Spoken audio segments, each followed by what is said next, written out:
Hello. Hi, you guys. I am incredibly honored and excited because I have the amazing Tara Counterman here with me today.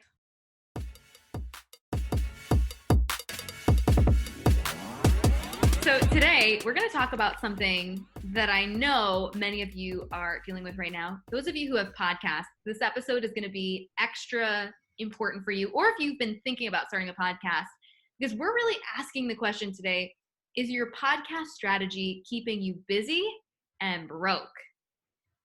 Tara, I would love for you to introduce yourself. She has a podcast agency and works with entrepreneurs, coaches, course creators who are launching their podcast and does all the management and all the things. I'll let you do a much more seamless intro than that was. I'm like, I'm being clunky. I'm just going to hand it over. Yours is dialed in. Yeah, super dialed in. Hi, my name is Tara Counterman, and I created an agency specific for online coaches and course creators to help them really create a binge-worthy platform to attract in those dream clients, and like actually make sales. I feel like in the podcasting industry, there's kind of like this gap of people like putting all the free content out, but then it's not actually making them more money. So we specialize in helping you fix that and taking it off your hands. Yes, they do done for you stuff too, which I love because I feel like there's so many people in the industry today who I love the whole idea of like when somebody zigs, you zag, like just being different in the market. And I see so many people who have gone from doing one-to-one consulting and coaching and transitioned over to doing one-to-many by, trying to scale a course and doing that path. And I think what you guys have done is really found this really deep need for people in the marketplace. Like every person that I talk to either needs a podcast manager, is afraid to start a podcast because they don't know how they're going to do all the tech and the work and the editing and the setup and the marketing, and or they just don't even want to deal with it. And I just love what you guys are doing and how you're showing up in the marketplace and really the solution that you're providing for entrepreneurs. Well, and something for me that was really, really important because I was in the whole online space, right? Like I was trying to do all of the things myself, and I really just needed some high level support, but people I could trust to just take it away, like so that I could record and then it could be done. And there isn't really that in the podcast like production space. There's, I can edit your episodes and I can do your show notes, but there's no like business strategy infused in all of that. And I'm sure we're going to talk about that as we get into this. But it's more just like, okay, I want X, Y, and Z, and then you get X, Y, and Z. It's not this like whole... It's not the holistic approach to actually creating a profitable podcast, which and we're going to dive way deep into this and really unpack this in full. And that's why we really want to talk about this today. Like, is your podcast strategy keeping you busy and broke? Because unfortunately, podcasting kind of became the cool thing to do. And so, I mean, so many of my clients, so many of my listeners, like, I'm going to do that. I'm going to start a podcast.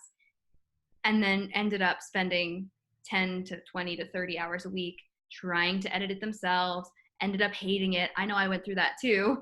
And all of a sudden, you've now spent more time behind the scenes, less time showing up for your audience, and you still don't have the listener base that you want. And it's like, why isn't it working for me? But the reality is that there needs to be a strategy. And that's exactly what you guys provide for people, which is awesome. Yeah. I remember like when I first started mine and let's dive into your story. Let's take it back for a sec. Okay. I know that's where you're going. So the first podcast that I ever listened to was actually Jen's. And it was when it was the social media to sales podcast. I didn't even have a business at all. And I was literally cleaning toddler pee from my carpets the first time. It was the first podcast I ever listened to. No clue why I clicked it. Well, now I do. But, at that point, and I was like, I want to do that. I want to be the voice on the other side of the earphones. You guys, no business, no reason at all why that thought should have come up. You were in network marketing at the time?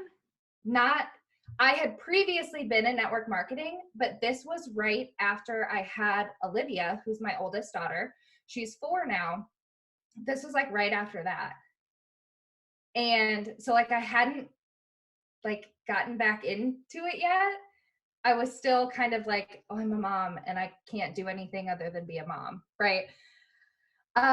So yeah, I listened to that, and then I'm pretty sure that's probably what inspired me to get back into network marketing. And then I struggled in that for so long. And while I had somewhat, like, I had some success, but it was never what I had really truly wanted. And I was putting in so much time, and there were effects on my relationship, and just all these things that I was like, is this even worth it? And I started growing and investing in personal development. I took Jen's Programs That Profit, the most life-changing program.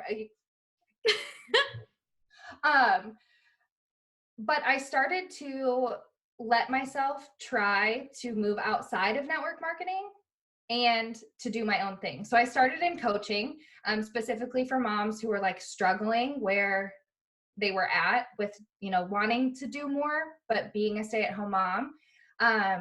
So I kind of started in that. And then I kept having people coming to me after I started my own podcast, asking about all of the things podcasting. And I am like I'm a nerd, and I'm totally awkward, and it's fine. But I was a school news producer. In high school, I loved that. I was always in the production room, like any chance that I could get. And so it kind of came really natural to me. So when I started mine, all of my entrepreneur friends were like, I want to start one. How do I do it? Like, what do I need to know? And I had finally gotten to a point in my coaching business that I was like, why am I doing this? I think I'm just going to quit. I was still doing Programs That Profit, and I was like, this is really great. And I had my course built and my idea, but I was like, I'm just going to walk away.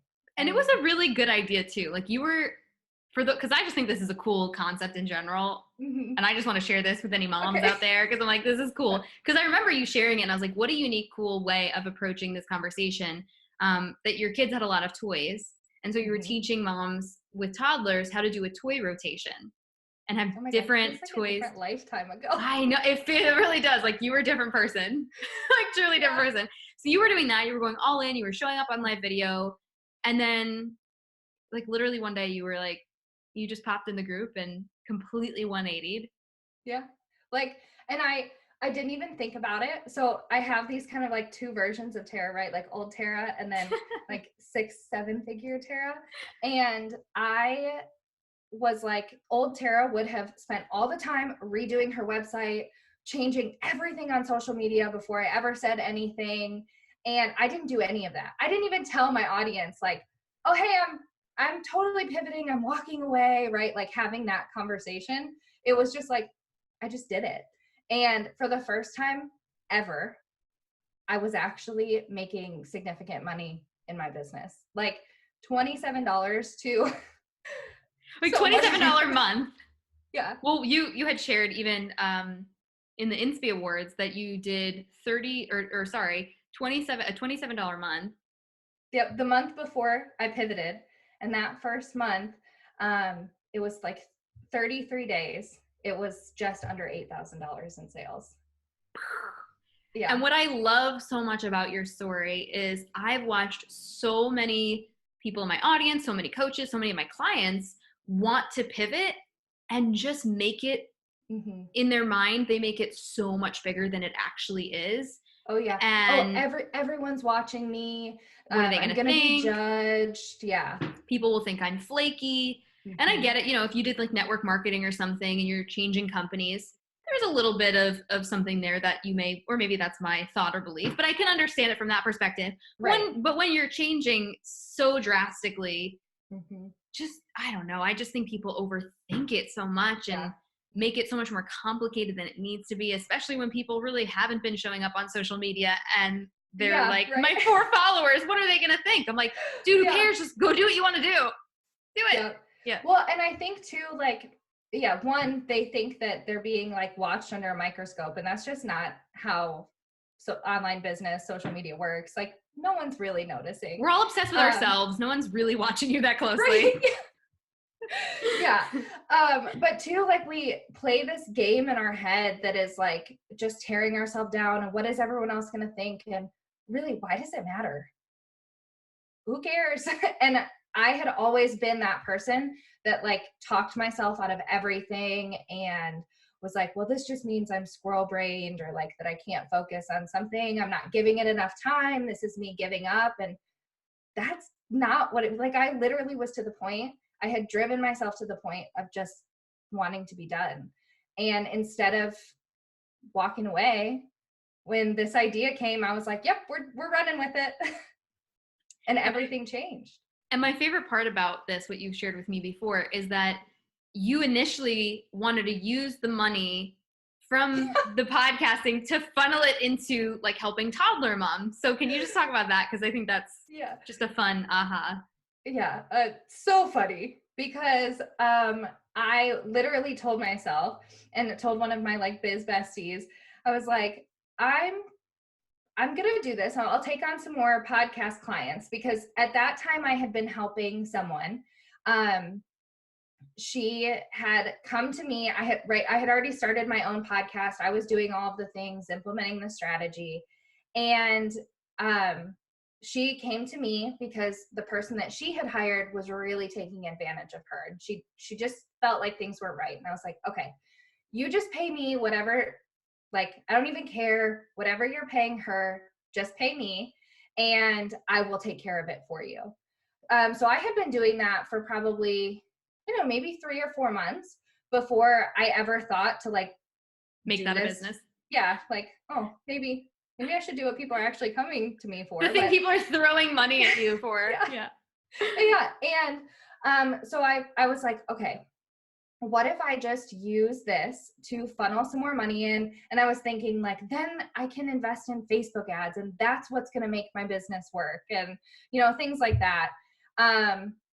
And within, I don't know, I made my first sale in less than 24 hours. And I was like, oh, yep, we're doing this. All in. Forget all that. Forget that other stuff.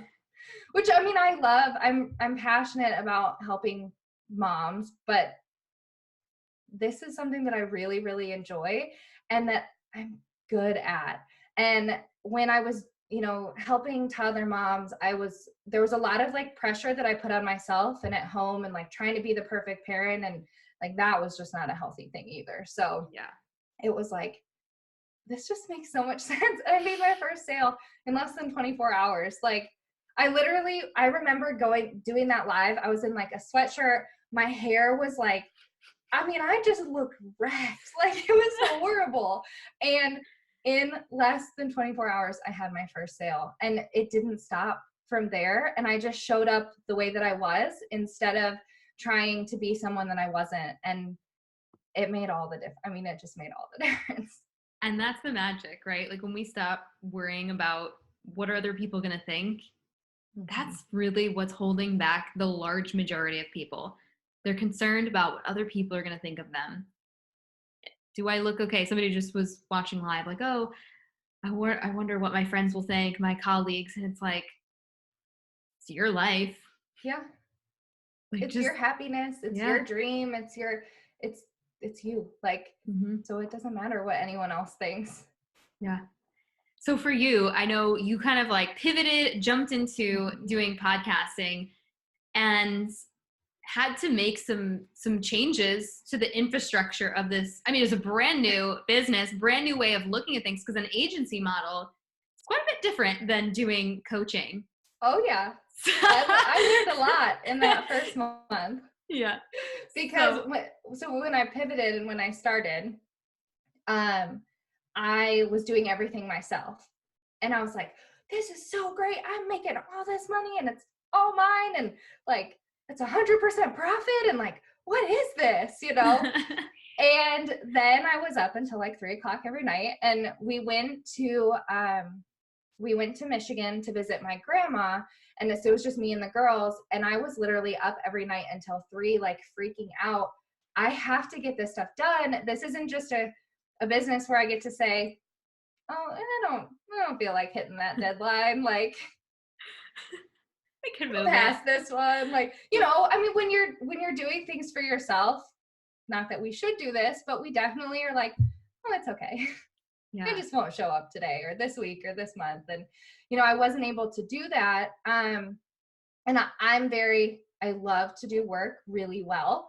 So I was staying up and I was providing a great experience for my clients. And I was like, this isn't sustainable. If I want to scale back and I want to take a few, but there is such a need for this. And it's just like opened wide up. I need to set up an agency structure. And that was when I started working with you, because like I have, or at a deeper level, Yeah. I was like, I don't even know what to do. Like, I got to build a team. I got to bring people on. Yeah. And I was just so blown away by you, because I've never seen anybody like problem solve and like be available to just make those like tough decisions, make those big changes so flippin' fast. Oh yeah, Like I was not messing literally, around. it was like, oh my God, she is here for this, people. Yeah. Well, Yeah. and I was to the point, like I had been trying to make online business work for so long. I was like, I either need to do this and go all out and play 200%, or I need to not even bother. Yeah. And so I dove like all in to like learning the structures and making those decisions and the personnel decisions. And, it wasn't always fun. But now I have like an incredible team of people that like I just can count on 100%. And I get to stay in where I really love to be, which is like the strategy and helping people implement that. Not just like the busy work. Yeah.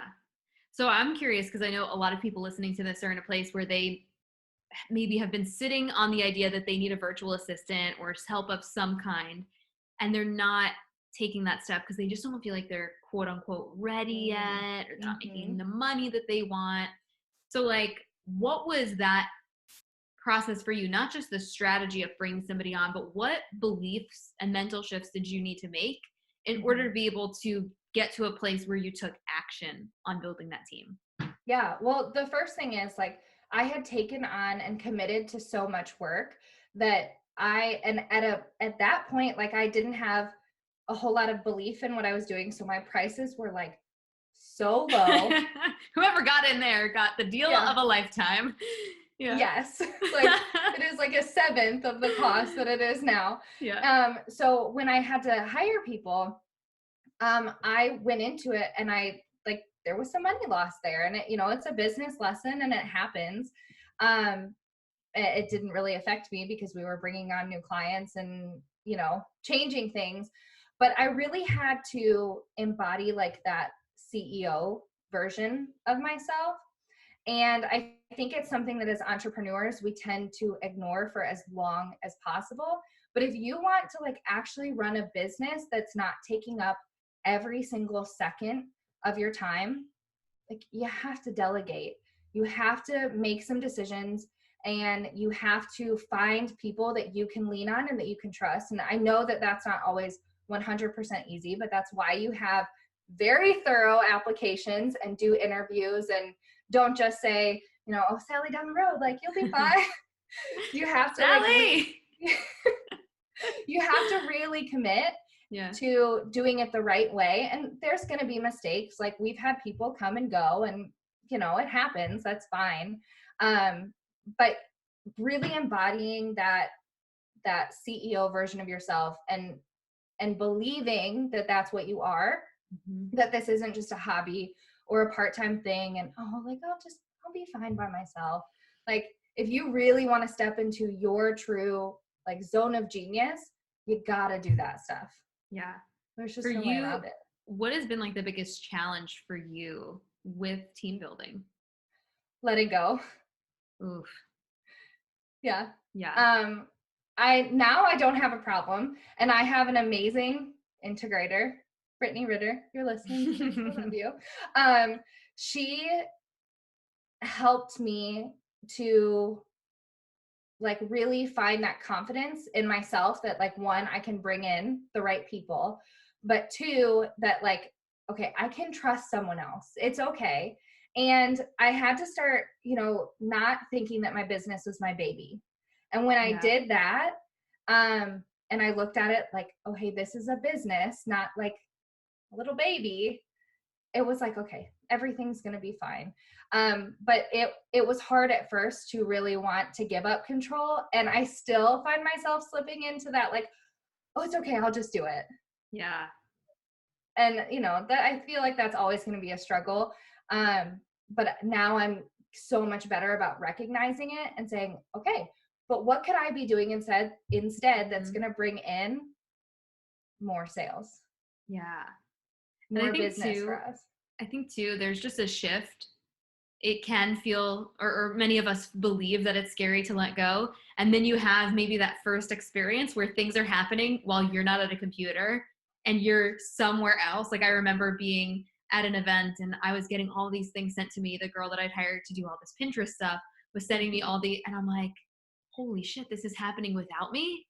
All I Oh have to yeah. do is say, great job, they look perfect. And it's done. I didn't have to sit there for, 20 hours and try to create graphics that would have been half as good as these. Yeah. I remember the first time that happened. I was sitting out by the fire with my husband. The girls were in bed, so we were just like enjoying some time outside. And my phone kept buzzing, and he's like, "What's going on?" And I was like, "Oh, that's just my team. They're doing all this stuff, and I don't have to do it." Hey. I was like, this is fabulous. So yeah, I've definitely been able to let go more now because it's like we get to give so much.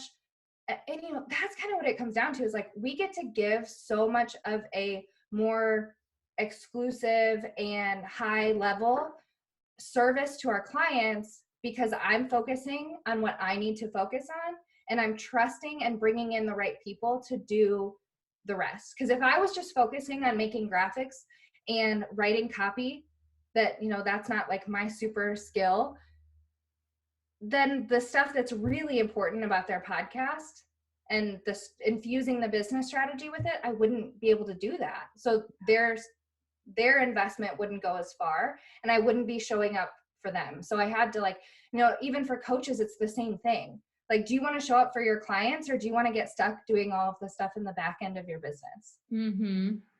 Where can you make True. the biggest transformation? Yeah. And where are you going to get where's the money coming from? Yeah. Yeah. Like if you're the CEO, you need to be in that visionary role and focused, depending on the level of your business, like focused on those things that are going to drive revenue for the majority of people who are listening to this.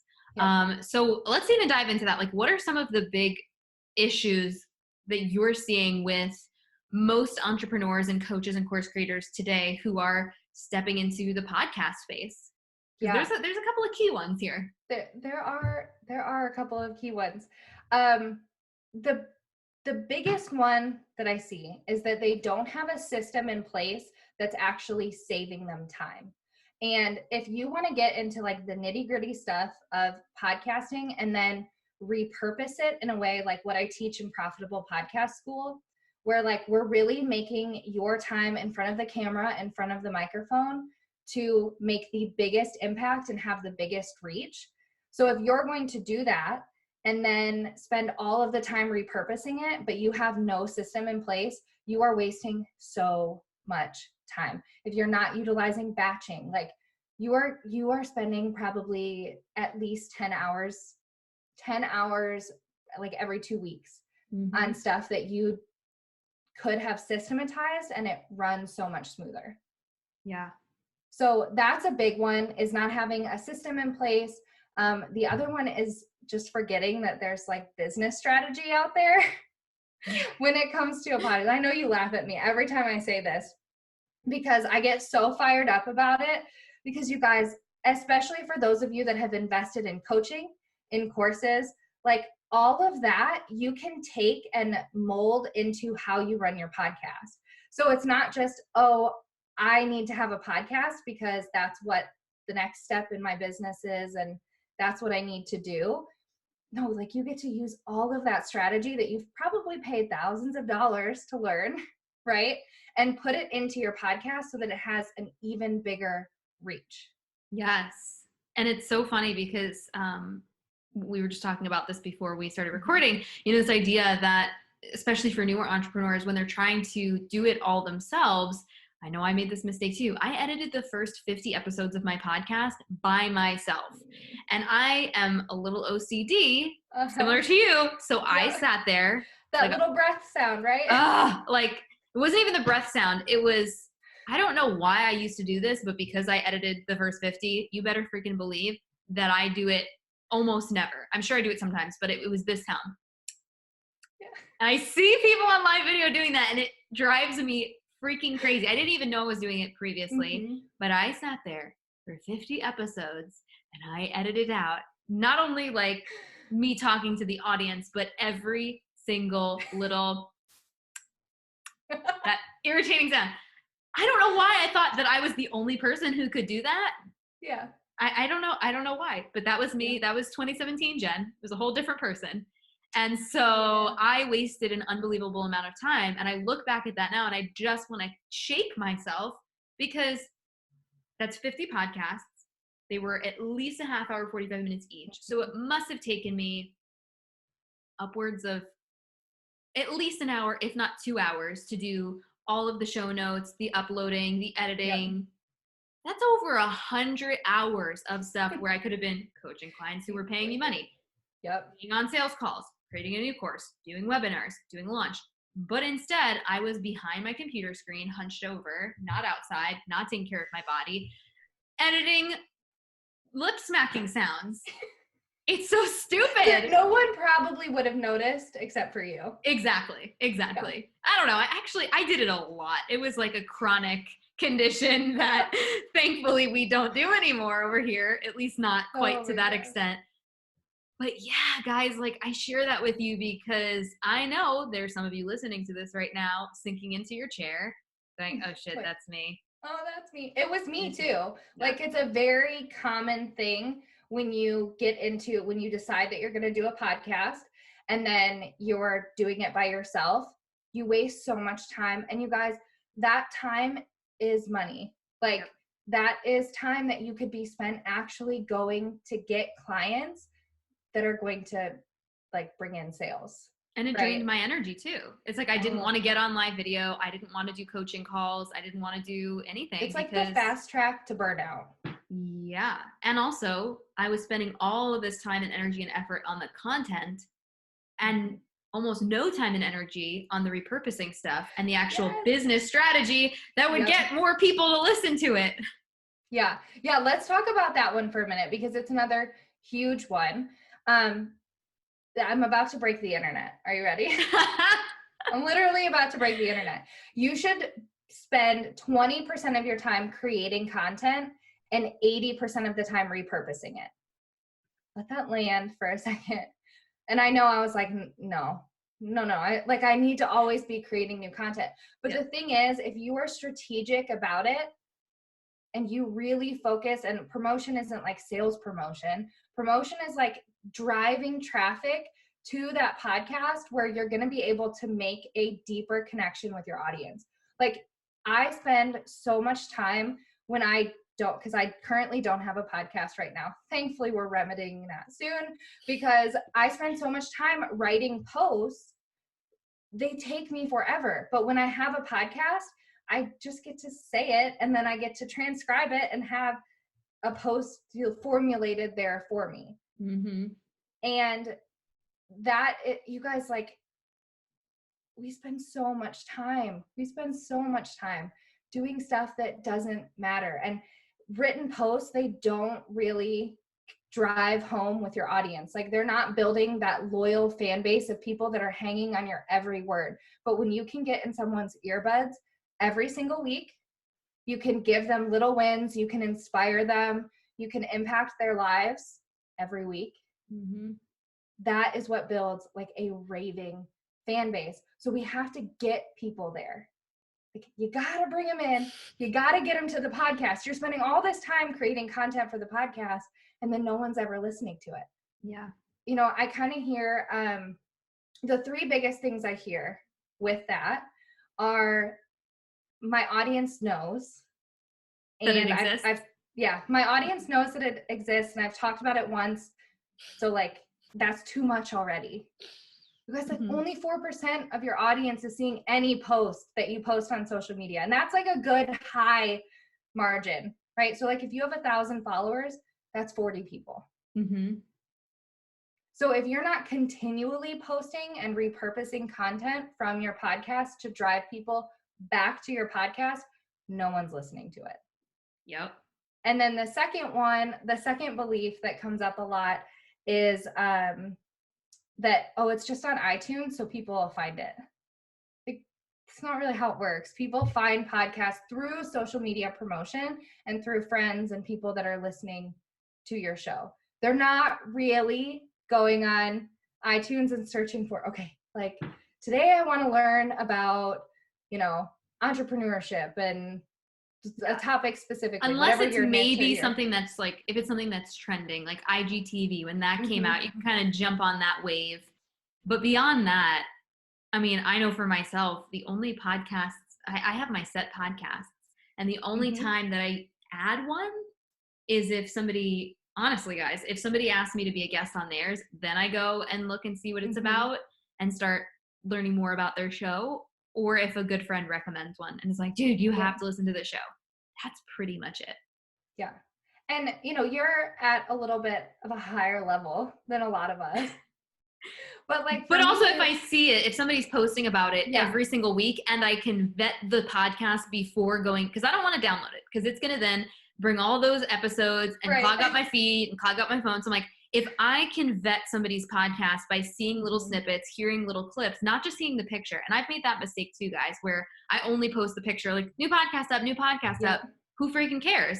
If you can't get a sense of what's actually happening on the show, why is it interesting to that person? Give them a reason to say, I want to hear the rest of this. And that's what you guys do beautifully for your clients. Oh yeah. We focus, like we do just images too, but like we create so much content around that one episode so that it's continually driving traffic back. Because if someone sees we're so busy. Like all of us are so busy and we're competing so much on that little bitty phone screen and that scroll. Like you have to consistently show up. And people don't just jump because you posted one time. But when you continue to post and show up for them, they're going to start getting curious and, okay, she's been around for a while. Like this podcast is like a thing, right? But when you just launch your podcast and, okay, I'm only going to post once a week, the day that it airs, because I'm going to annoy everyone. Like no one believes that you believe in your show. You have to continually be driving traffic back. And that 20 to 80% ratio is so, so important because we get stuck in the back end of it and we're spending so much time creating the content and then no one's ever hearing it. And for all of you guys listening, I mean, who have podcasts or who are considering creating a podcast, how much more impact do you think you would have in the world? How much more revenue would you create? Not necessarily this year, but I mean, go big picture, like the next 3 years, 5 years, 10 years. How much time are you going to save if you could focus exclusively on creating the best content for your audience and just, having this system in place that takes care of the rest, whether that be a team that you build or hiring a podcast agency? What would that look like in your business if you could create that? Because I talk to so many entrepreneurs who are like, oh my God, that's exactly what I need. Yeah. Yeah. And all of our clients are like, I can't believe I have one client. She's hilarious. I can call her out on here. Yeah. Amanda King. Hi, if you're listening, I love you. She is like, I don't even what do I do? I'm like, dude, you get to go make more sales, go open up more coaching spots. Like she was spending so much time on her show and it wasn't, and she's even said this, so I'm allowed to say it, it wasn't a good enough quality that it was drawing people in and keeping people. So that's another thing you have to keep in mind is that it doesn't have to be perfect. You don't have to spend 10,000 hours, but you have to make sure that it's not like that fuzzy radio station that people turn off, right? But she was spending so much time on that. And now she's been able, her revenue, it's just crazy. She's been able to step into what she does best, and that's transforming her clients' lives And the income that comes with that is just incredible. And she's not stuck on all this back end stuff. Mm-hmm. Like Like if you when want we to can actually, stay, I was gonna say we can stay in our zone of genius. Like that's where the magic happens. yeah, it's crazy. It's so crazy. It's I love amazing. watching it and I love being a part of it because you can literally see this weight just like lifted and then it's like sales raining in. I love it. So for entrepreneurs who are listening to this, who are on the fence about starting a podcast, who maybe think that the podcasting world is too saturated to get seen, too saturated to get started, like what do they need to understand about podcasting? Yeah. So is there a thing as like saturation? Is that a thing? There's a belief that people hold about it. Right. Okay. There's 7.7 billion people in the world. So I don't think there's 7.7 billion podcasts, you guys. And even if there was, you know. Yeah, no. No. I think that you have to embody this belief that the message that you have needs to reach the people that it needs to reach. So you can stay stuck. And okay, here's the other thing. I just get on a tangent here for a second. Download numbers in your podcast don't matter. They have nothing to do with the income that your show can produce and the impact that your show can produce. And a lot of people get caught up and they don't ever start, or they hold themselves back because they're afraid of those download numbers when it does not matter. Like I had a client who just brought in, someone found her podcast, after listening, went out and reached out to her and signed up for 4 or 5 of her programs, like her multi-$1,000 programs. That was one person. Yeah. So, and I know you've talked about this, Jen, like it's almost selfish to like hide from those people that you can impact, like those people that do need you and do need your voice. And you're so unique. The message that you have, even if there's someone in your space that's similar, it's not you. And different people it's going to land differently with. So don't use that as an excuse to hide. Well, Jen Connor, who we both love, she uses the example when we talk about that, and I think this is the perfect metaphor. You know, during Christmas time, they're not saying, "Oh, the church down the street's doing the Christmas story, so like we better," or whatever, like we better not do it. So I think a lot of people, I shouldn't be making, I don't know anything about that. So like I shouldn't be making jokes about that. But it's like, that's what people think, right? Oh, it's already been done. Somebody already has a podcast about manifestation. So I can't talk about manifestation. According to whom? Like who said that? Like you made that up. No one else believes that. People are waiting for you to create it. They want another person's perspective on it that's uniquely yours with your stories and your tonality and your point of view and all of your things. Yeah. Well, and hey, guess what? Like their audience isn't your audience. Yeah. How often is someone who already has a podcast, is your audience the exact same? Like your audience might not even know what a podcast is, and you start one and you literally change their whole life. Yeah. Oh gosh, what is this podcast thing? Like personal development on crack. Yeah. You know, like we get so caught up in these beliefs and these thoughts that like literally don't matter. Yeah. Just show up for your people. That's it. And you never know who you're going to impact. Because when I first was entering this world, I used to listen to certain podcasts. Chalene Johnson, loved her always. And, you know, she was the person that I would listen to and would fangirl over and all that stuff. Mm-hmm. And then you reached out to me one day and said, "You're the first podcast I listened to." And that was a really profound moment for me because it really shifted my perspective of, oh, wow, I'm the voice on the other end of the headphones. What the, like. Yeah. Can we talk about that too for a second? Because let's think about the investments that have been made from me to you. Mm-hmm. And that wouldn't have happened without that. Yeah.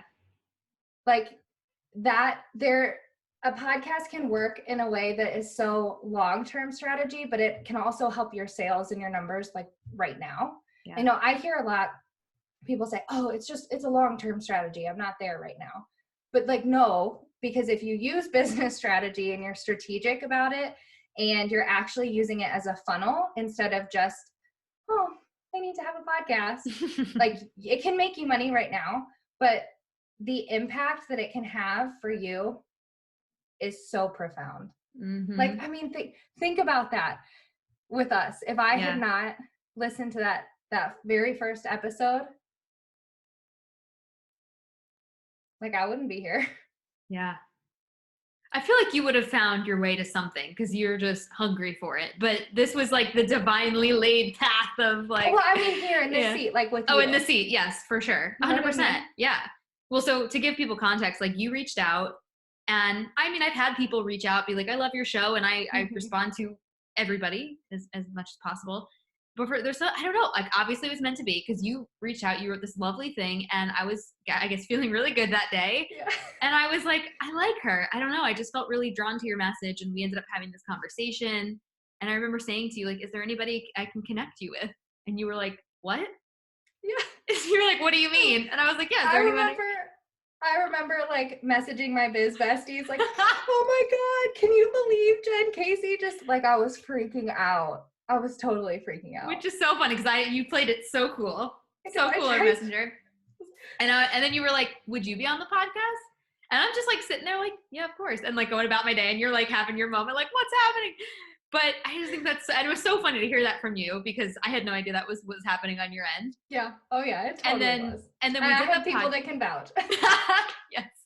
And then we did the podcast, and it was amazing, and you're amazing. And then I think you literally messaged me right after we did that interview, and you were like, whatever, the group coaching program you mentioned on the podcast, let's do it.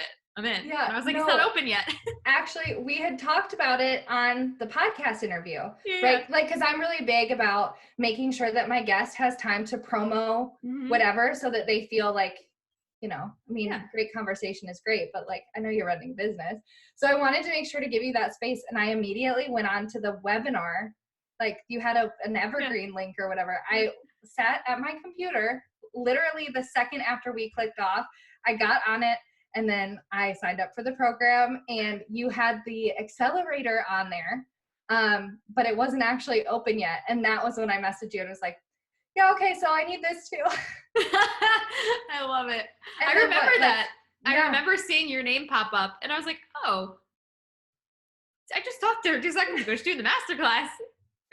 I remember being like, oh, that's interesting. And then you messaged me. And obviously since then, oh my gosh, you're just your business. One-on-one, and now in the mastermind, or the event, and then the mastermind. And I'm like, we're doing some stuff, man. So amazing. That room, I can't. Woo. You guys, if you're thinking about the mastermind, like, just do it. I was afraid people are going to be afraid of it because all you guys after, like, we did all these beautiful, you guys did the Instagram takeover, which I didn't even know was happening. Yeah. Ashley's like, give me your phone. We're doing Instagram takeover. Yeah. And you guys were being hilarious. And then as soon as you got back, it was just like sobbing, sending me voice messages like, oh my God, I'm having so many breakthroughs.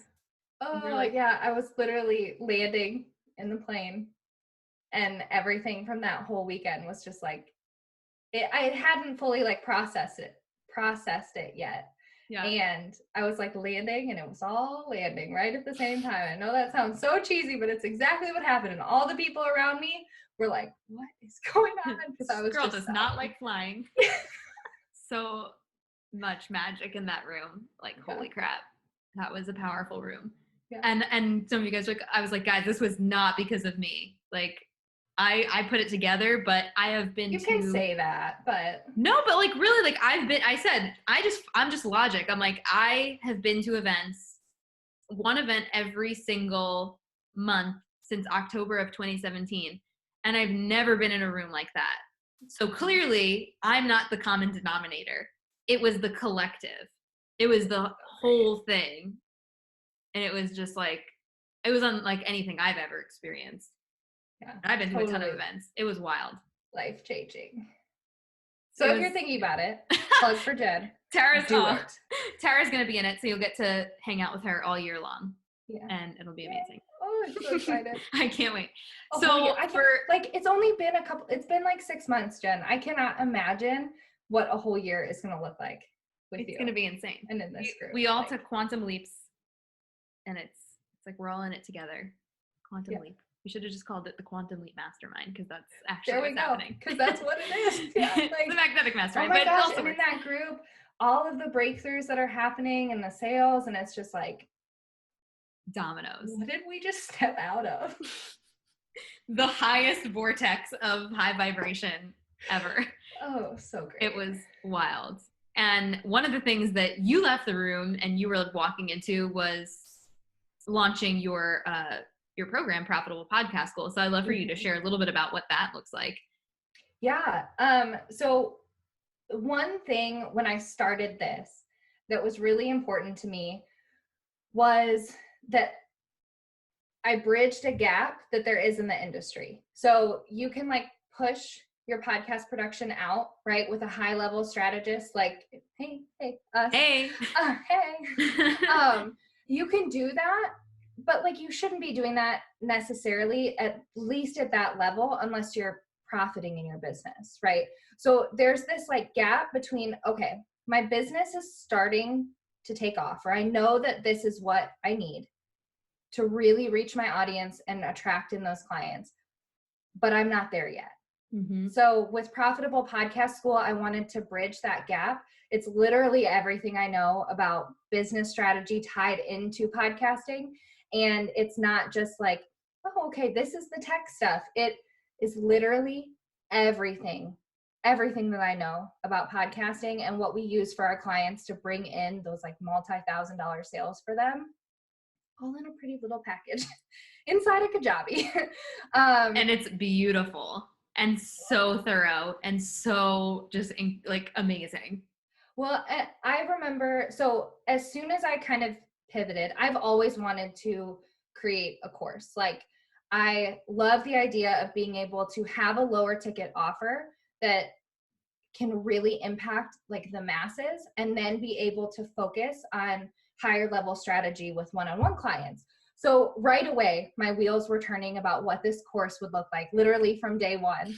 And I created it the first time, and it was very like tech, and it was good, but I did a beta launch, and I was like, I completely stopped. I didn't even finish the launch because I was like, this doesn't feel right. There's a whole lot missing. So I literally went and used programs that profit, like how to build the program out, and ideas just started like pouring out of me.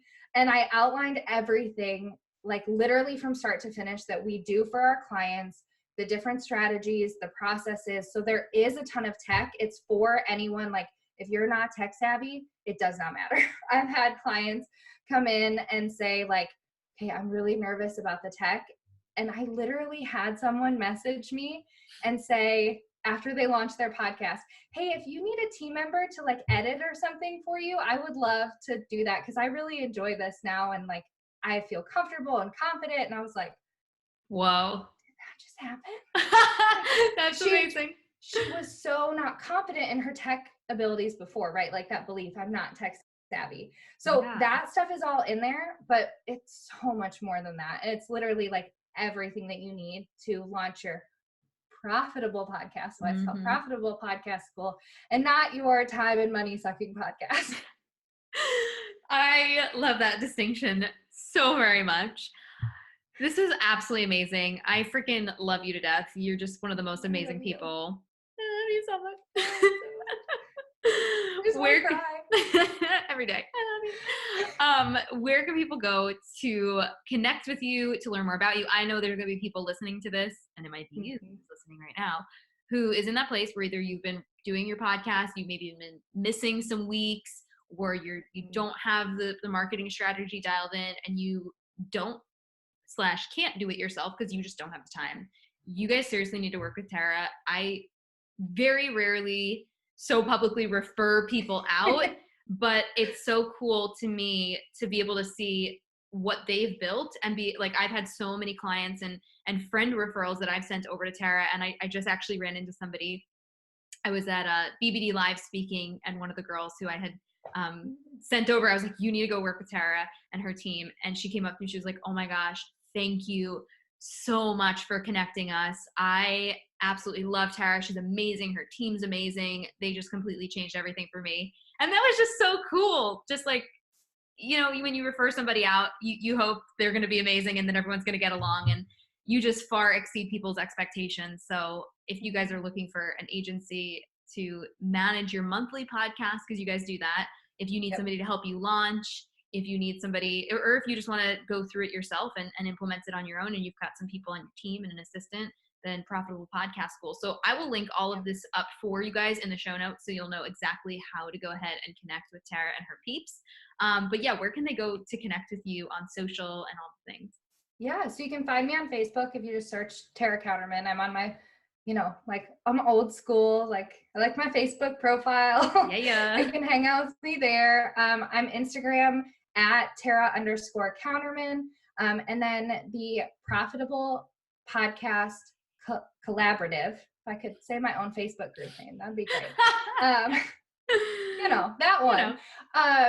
Where I really want to focus on creating and it's still new, disclaimer, because hey, still good. new. So people get to get in and get even more direct contact with you and help you create this new beautiful space. Yes. And I really want it to be all about collaboration over competition and community. So if you're looking to be featured on podcasts or to make connections for podcast swaps and things like that, this is definitely going to be your place. So those are my places. So valuable. So valuable. Guys, go stalk Tara. Go tell her how amazing this episode was. If you loved today's episode, and I know you did, go ahead and take a screenshot of the show and tag us over on your Instagram stories at HeyJenCasey and at Tara_Counterman. And tell us what your biggest aha was from today, your biggest breakthrough, and maybe even an action step, something you were inspired to do based on this conversation. So thank you guys so much for being here, and we'll talk to you soon.